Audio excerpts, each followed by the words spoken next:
ready to go?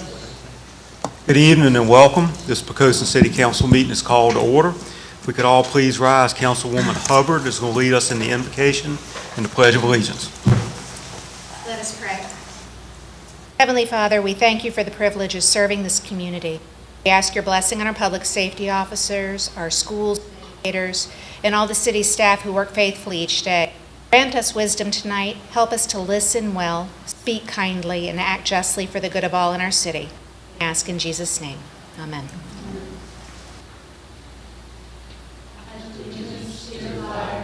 United States of America, and to the republic for which it stands, one nation, under God, indivisible, with liberty and justice for all.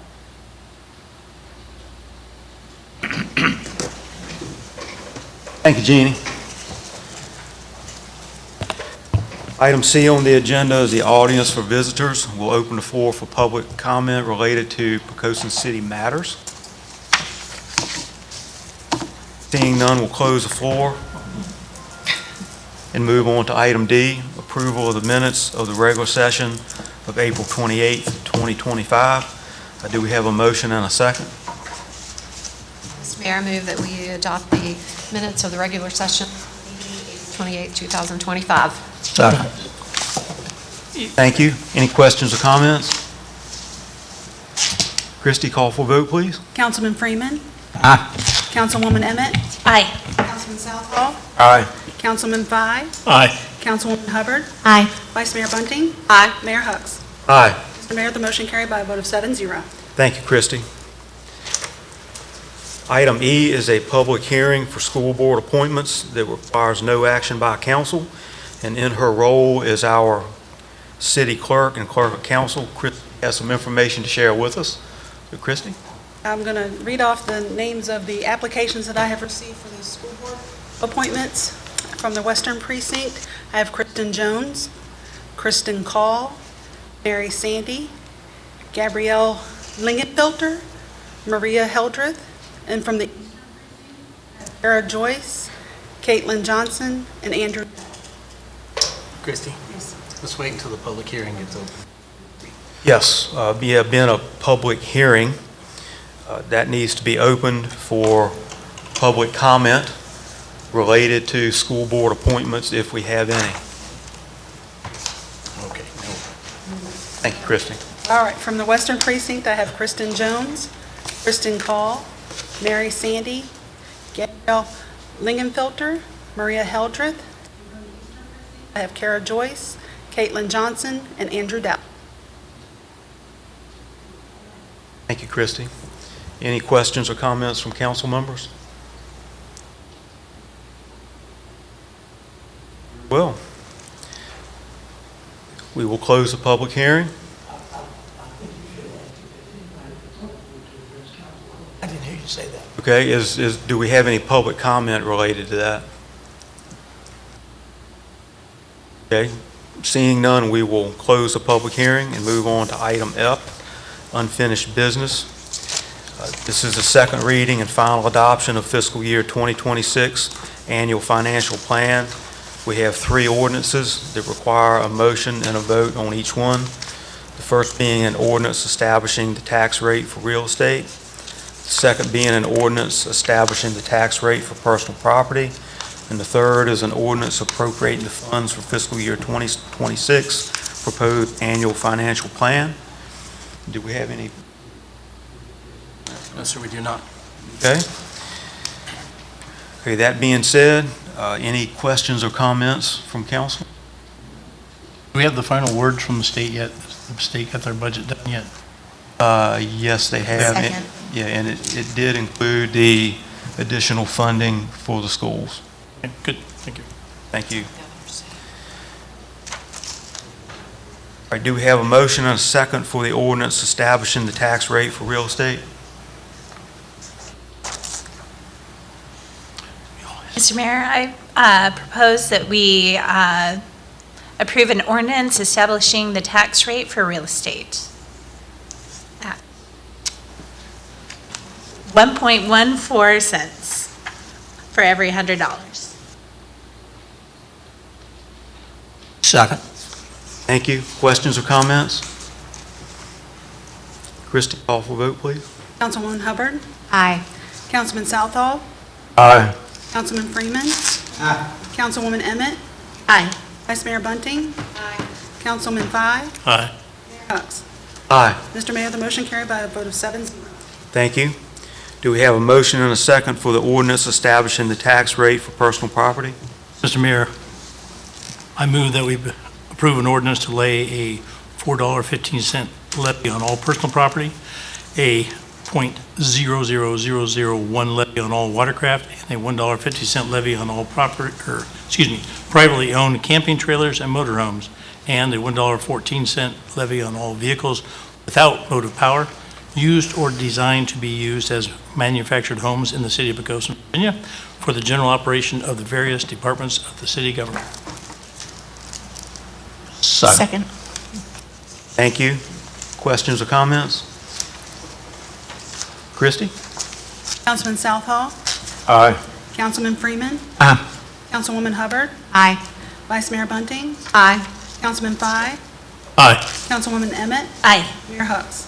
Aye. Mr. Mayor, the motion carried by a vote of 7-0. Thank you, Christie. Mr. Mayor, I am so sorry. When I made the previous motion for the property tax, I said 1.14 cents when I meant $1.14. Yes, ma'am. I apologize. No apologies necessary. Thank you, Angie. The third ordinance is an ordinance appropriating the funds for the fiscal year 2026 proposed annual financial plan. Do we have a motion and a second? Mr. Mayor, I move that we approve the ordinance to appropriate funds to the various governmental funds of the city of Poquoson for the fiscal year 2026. Second. Questions or comments? Christie? Vice Mayor Bunting? Aye. Councilman Fye? Aye. Councilman Southall? Aye. Councilman Freeman? Aye. Councilwoman Hubbard? Aye. Councilwoman Emmett? Aye. Mayor Hucks? Aye. Thank you, Christie. I'd like to share a few comments on the budget that we've now passed for fiscal year 2026 and recognize and thank our staff for another job well done this year. Just to reiterate, the tax rates remained unchanged between fiscal year 2025 and fiscal year 2026. Our largest budget items are our contributions to Poquoson City Public Schools. Our largest is $12,588,038. That includes an extra $600,000 to the school system per their request.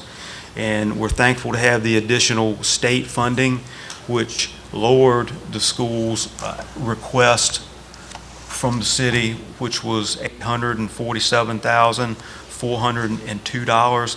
And that would be the figure required to fully implement the school compensation plan. And our contribution includes that extra $600,000, which represents about 70% of what the school requested this year to fully fund their compensation plan. So we're very pleased and very thankful to be able to do that. And it just speaks to the very high priority that we place on our school system. And second only to that is public safety, which is $11,961,743. So those are our priorities in this community, our schools and public safety. Of course, there are many other things that are important as well, but those two certainly remain the cornerstones of the community. Very thankful to be able to do that.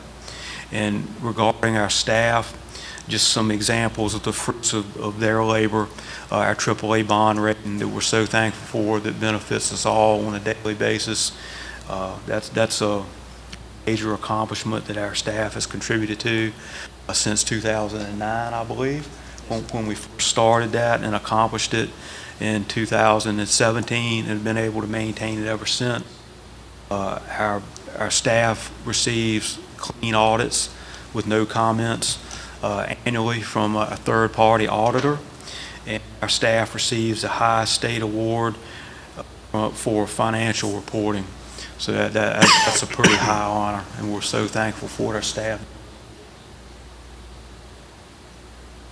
The council have any other comments regarding the budget before we move on? Okay, thank you. All right, we'll move on now to new business.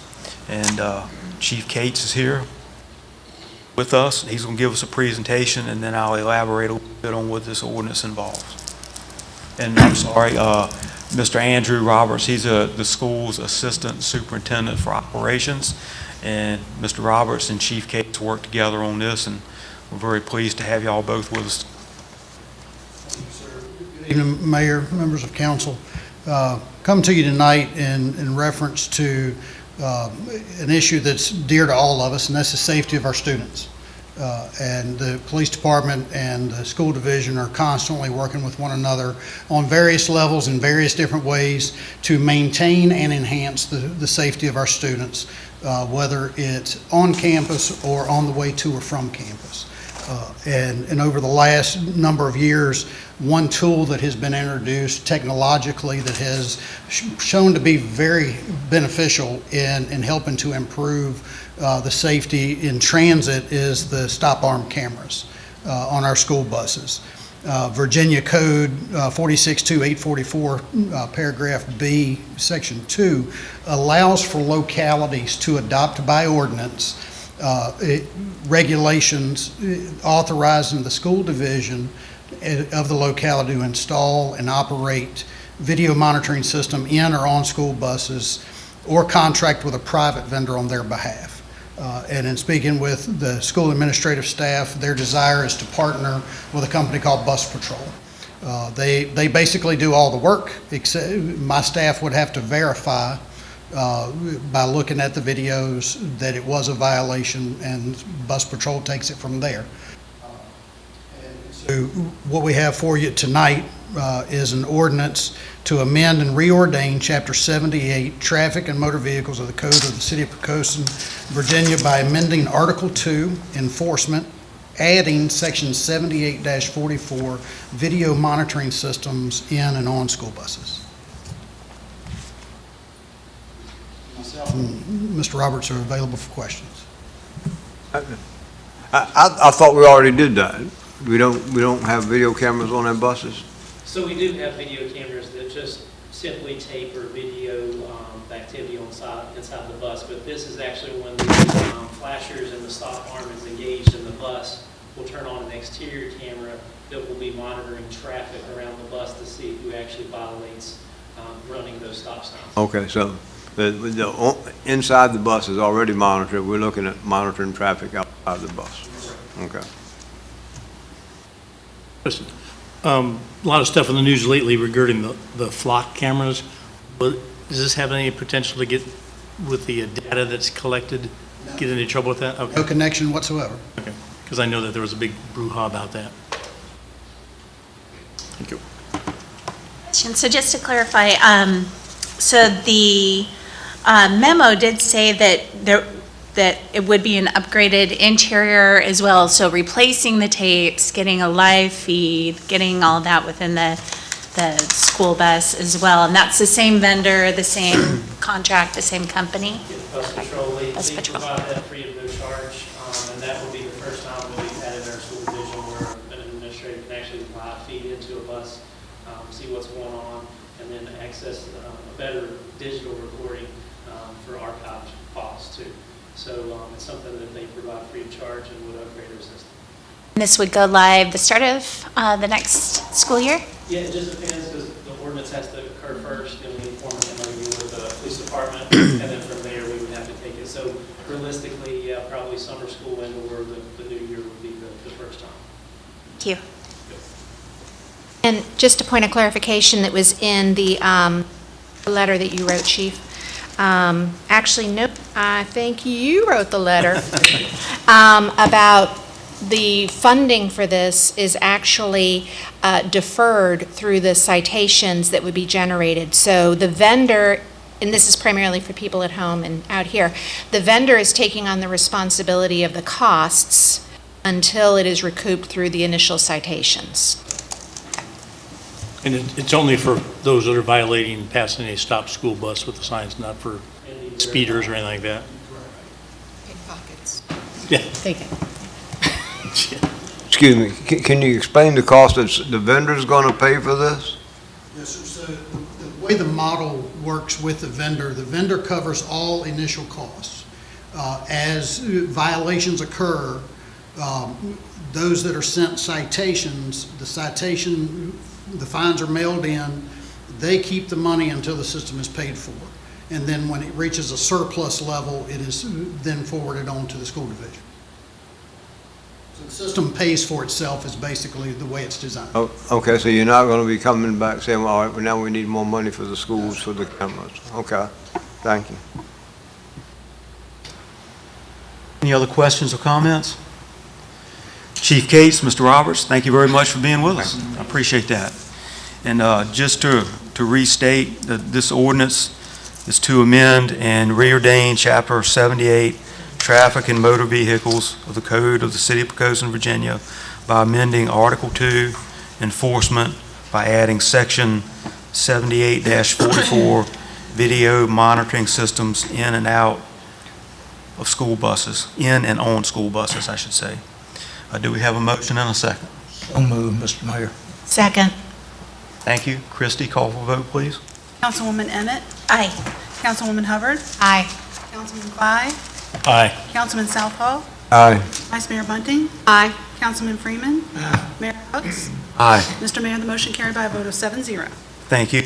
The next paragraph under new business is an ordinance making additional appropriations for fiscal year 2025 in the Capital Projects Fund for Amory's Wharf, Living Shoreline, and authorizing the city manager to enter into a contract with Coastal Design and Constructions Incorporated.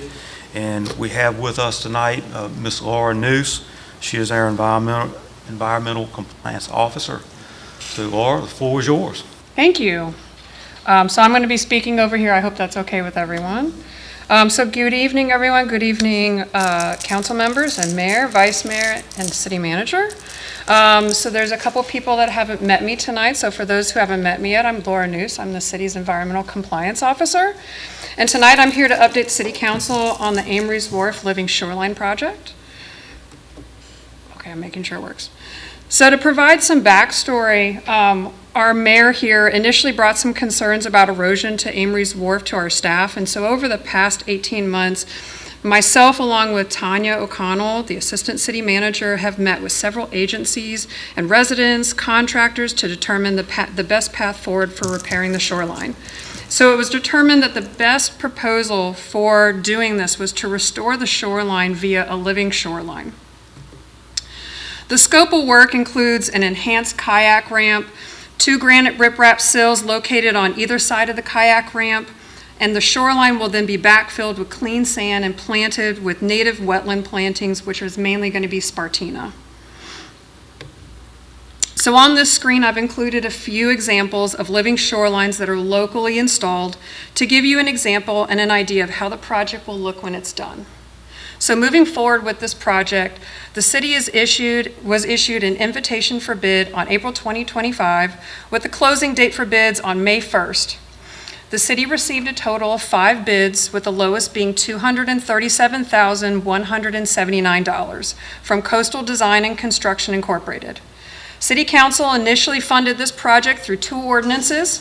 Ordinance number 1758 on August 14th of 2023 and Ordinance 1773 on February 26th of 2024.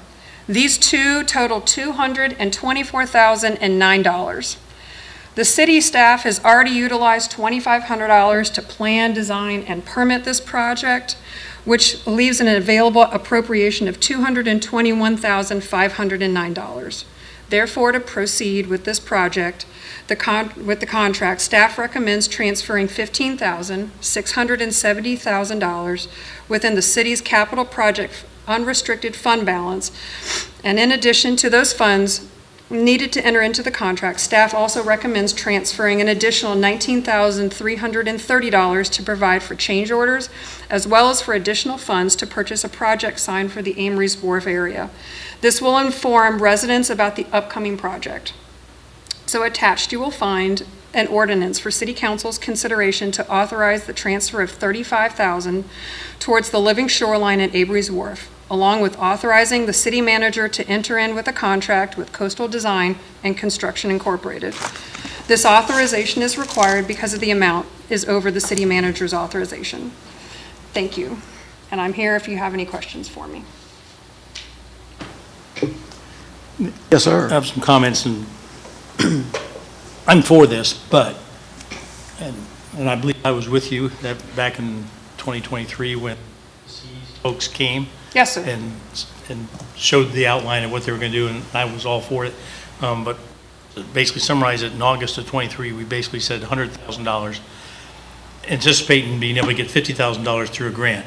Turned out that the grant wasn't good because we don't have the requirements of a coastal resilience plan for the city. Yes. I can understand that probably costs a lot more than $50,000 or $100,000. So we, later in February 24, added another $124,009 to this.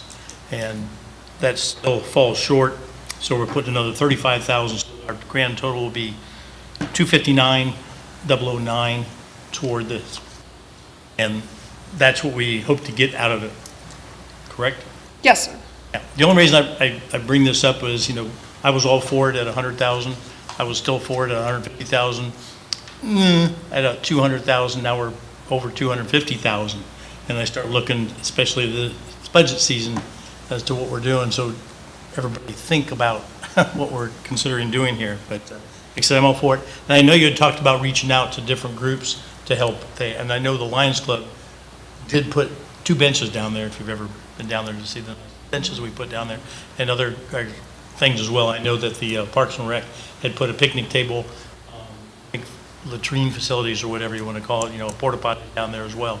So it's a lot better than it was 10 years ago, even 5 years ago. Taking it this next step, I think is great to be able to do that. I just kind of, every once in a while when I look at the price tag it up, you aren't going to be back again, are you? I hope not for this project. I hope for other projects, though. Okay, thank you. That's mine. Thank you, Keith. Laura, the living shoreline, that's going to be essentially maintenance-free, right? Once the grass is established, then it should thrive. Yeah, so there's going to probably be some storm cleanup that's normal for any sort of structure, but this should be self-sustaining and mostly maintenance-free, yes. Laura, just a question. I've seen some areas where they establish some riprap off the shore that looks like a really expanded Y. They've done that in the York River, where it causes the water to naturally deposit sand behind it.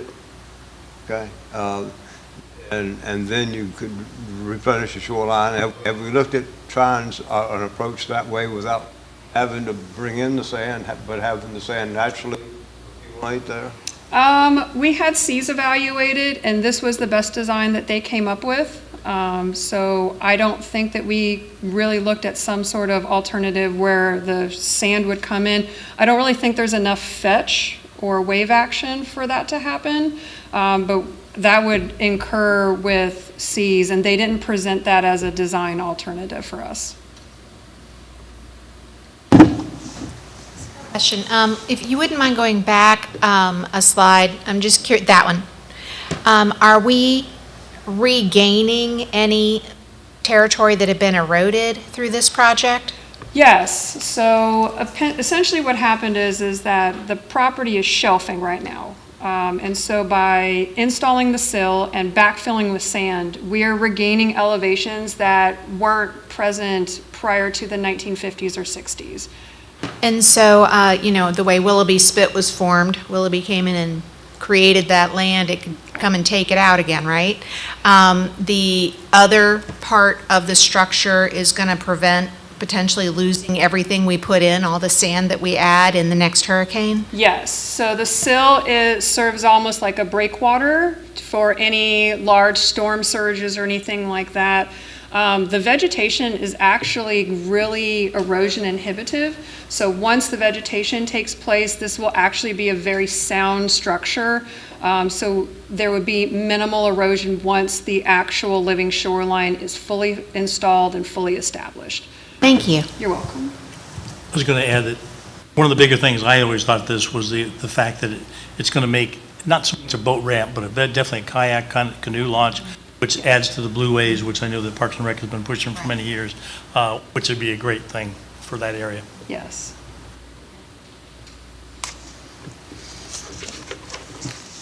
Any other questions or comments? Laura, thank you very much. I'll set this right back at the beginning then. Appreciate you being with us. Mr. Mayor, I propose making an ordinance making additional appropriations for fiscal year 2025 in the Capital Projects Fund for Amory's Wharf Living Shoreline and authorizing the city manager to enter into a contract with Coastal Design and Constructions, Inc. Second. Thank you. Christie, call for a vote, please. Aye. One thing, when I asked the question about looking at the budget, for people that were saying, well, where is this in the budget? It's under park improvements, under the capital projects fund expenditures. So that's where it's at, and I vote aye. Vice Mayor Bunting? Aye. Councilwoman Emmett? Aye. Councilman Freeman? Aye. Councilman Southall? Aye. Aye.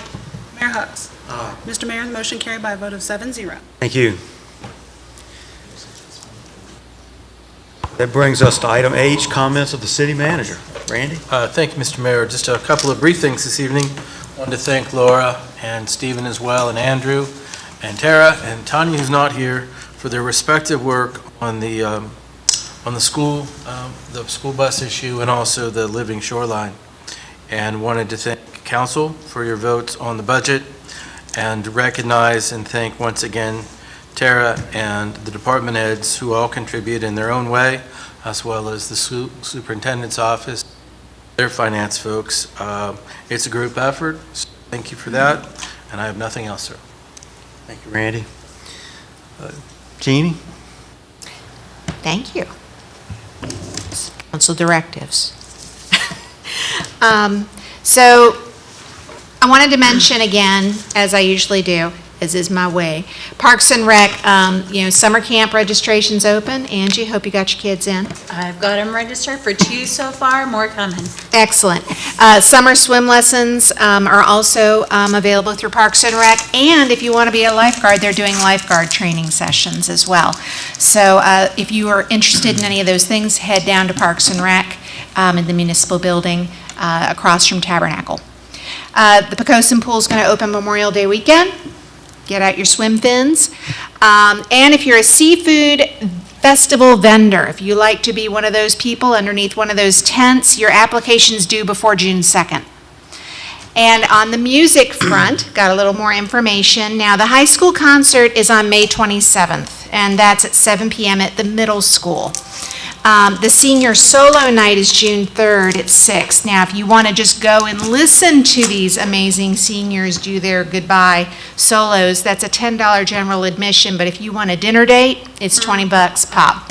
So I have posted on my page a link to the registration form, and it also includes the information of who you can reach out to, the high school music director for the chorus.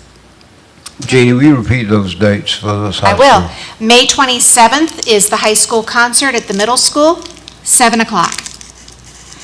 The senior solo night is June 3rd at 6 p.m. And they do want to have your reservations by the 16th if you're going to be attending for the senior solo night. I think they should do an alumni night. Thank you.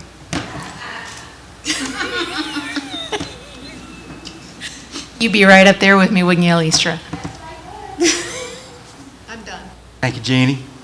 Keys? Do you know where we're going to be on the 27th? No. Right here. Yeah. Council meeting. Yes, thank you.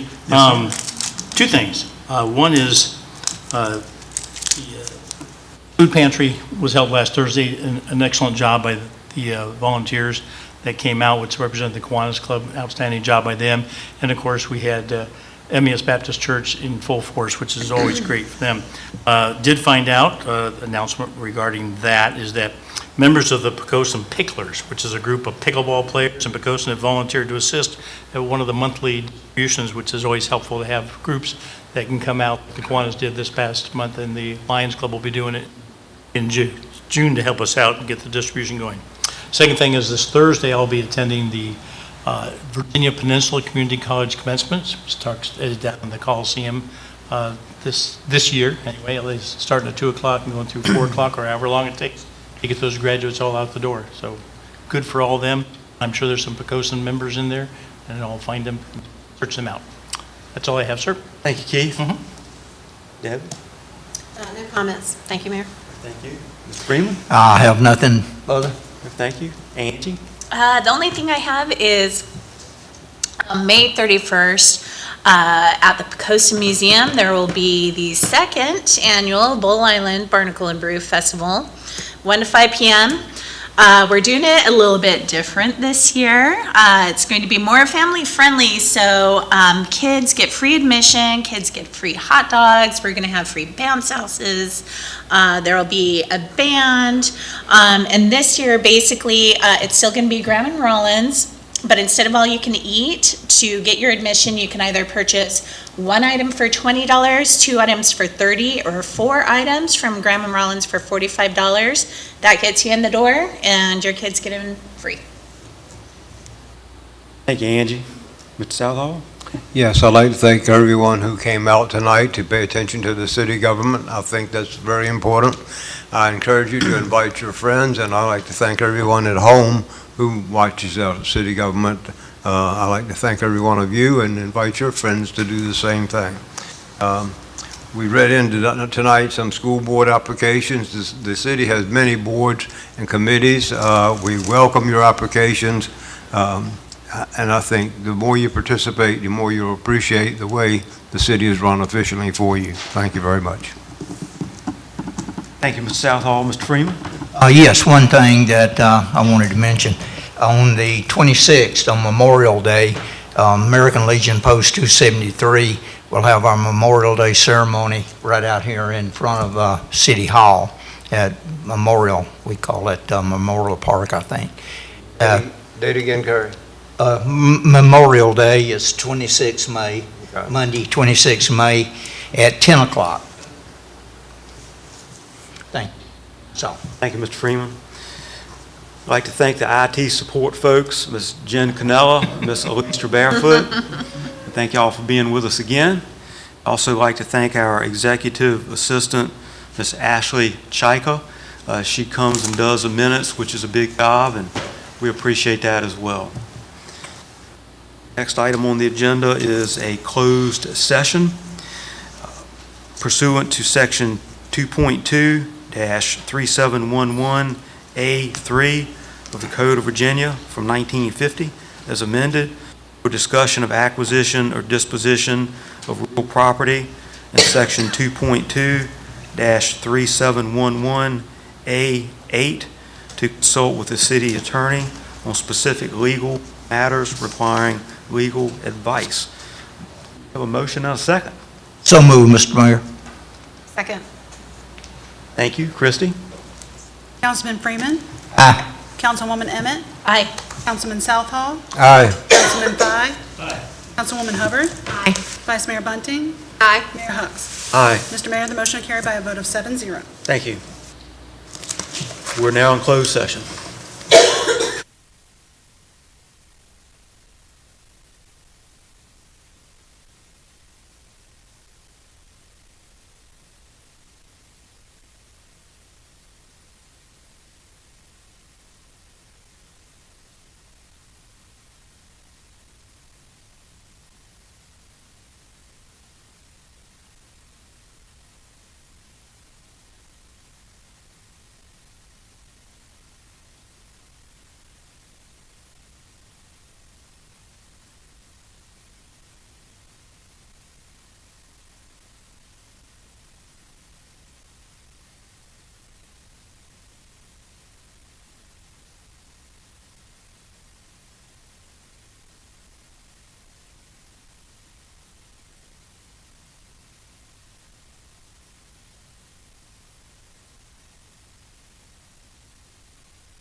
Okay, we're good to go. Okay, thank you. At this time, we need a motion and a second so we can take a vote to certify the closed session. Mr. Mayor, I move we certify the closed session that only public business matters lawfully exempt from open meeting requirements per paragraph 2.2-3712, and only such public business matters as were identified in the motion were heard, discussed, or considered in the meeting by the public body. Second. Questions or comments? Thank you, Christie. Councilwoman Hubbard? Aye. Councilman Southall? Aye. Councilman Freeman? Aye. Councilwoman Emmett? Aye. Vice Mayor Bunting? Aye. Councilman Fye? Aye. Mayor Hux? Aye. Mr. Mayor, the motion carried by a vote of 7-0. Thank you, Christie. All right, at this time, we need a motion and a second to reconsider an unfinished business item, specifically the ordinance establishing the tax rate for real estate. We have a motion and a second, please. So move, Mr. Mayor. Second. Questions or comments? Thank you, Christie. Vice Mayor Bunting? Aye. Councilman Fye? Aye. Councilman Southall? Aye. Councilman Freeman? Aye. Councilwoman Hubbard? Aye. Councilwoman Emmett? Aye. Mayor Hux? Aye. Mr. Mayor, the motion carried by a vote of 7-0. Thank you, Christie. Okay, now we need a motion and a second to pass an ordinance establishing the tax rate for real estate. All right. Mr. Mayor, Yes, ma'am. I propose an ordinance to lay a $1.14 levy per $100 assessed value on all real estate in the city of Poquoson, Virginia for the general operation of the various departments of the city government. Second. Thank you. Any questions or comments? Christie? Councilman Fye? Aye. Vice Mayor Bunting? Aye. Councilwoman Emmett? Aye. Councilman Freeman? Aye. Councilman Southall? Aye. Councilwoman Hubbard? Aye. Mayor Hux? Aye. Mr. Mayor, the motion carried by a vote of 7-0. Thank you, Christie. All right, the next item on the agenda is item K, adjournment. Do we have a motion and a second? So move, Mr. Mayor. Second. Thank you. Questions or comments? Christie? Councilman Southall? Aye. Councilman Freeman? Aye. Councilwoman Hubbard? Aye. Vice Mayor Bunting? Aye. Councilman Fye? Aye. Councilwoman Emmett? Aye. Mayor Hux? Mr. Mayor, the motion carried by a vote of 7-0. Thank you, Christie. We are adjourned.